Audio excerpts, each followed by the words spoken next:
Central ministerial ટીમના સભ્યોએ જામનગર જિલ્લામાં અતિવૃષ્ટિથી થયેલ નુકસાની અને રિસ્ટોરેશનની કામગીરીની સમીક્ષા કરી. કલેક્ટર શ્રી ભાવિન પંડ્યાએ ટીમના સભ્યો સમક્ષ પ્રેઝન્ટેશનના માધ્યમથી જિલ્લાની અતિવૃષ્ટિ અંગેની વિગતો રજૂ કરી. ઓગસ્ટ 2024માં ગુજરાતના અલગ અલગ જિલ્લાઓમાં પડેલ ભારેથી અતિભારે વરસાદને કારણે થયેલ વ્યાપક નુકસાન અને તે અન્વયે રાજ્ય સરકાર અને વહીવટી તંત્ર દ્વારા હાથ ધરવામાં આવેલ રાહત કાર્ય, નુકસાની અને રિસ્ટોરેશન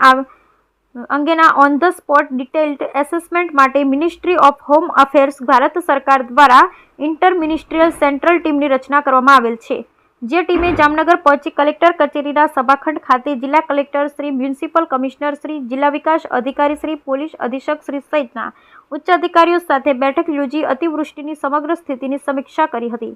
આ બેઠકમાં જિલ્લા કલેક્ટર શ્રી ભાવિન પંડ્યાએ પ્રેઝન્ટેશનના માધ્યમથી જિલ્લાના ભૌગોલિક સ્થિતિ, જુદા જુદા તાલુકામાં વરસાદની સ્થિતિ, ડેમોની સ્થિતિ, મકાનમાં નુકસાન, માનવ મૃત્યુ, ગ્રામ્ય વિસ્તારને શહેરી વિસ્તાર સાથે જોડતા માર્ગો, વીજ પુરવઠાની સ્થિતિ, ખેતીવાડીના પાકો, જમીનમાં નુકસાની, સર્વે અને સહાય સહિતની જાણકારી આપી હતી.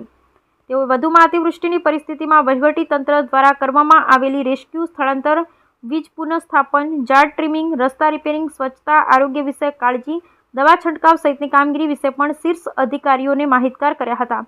આ સમીક્ષા બેઠકમાં NIDMના એક્ઝિક્યુટિવ ડાયરેક્ટર શ્રી રાજેન્દ્ર રત્નુ, FCDના director Shri Chinmay Pundlik Gotmare, senior engineer Shri doctor AV Suresh Babu, CWCના ડાયરેક્ટર શ્રી યોગીશ વિજય,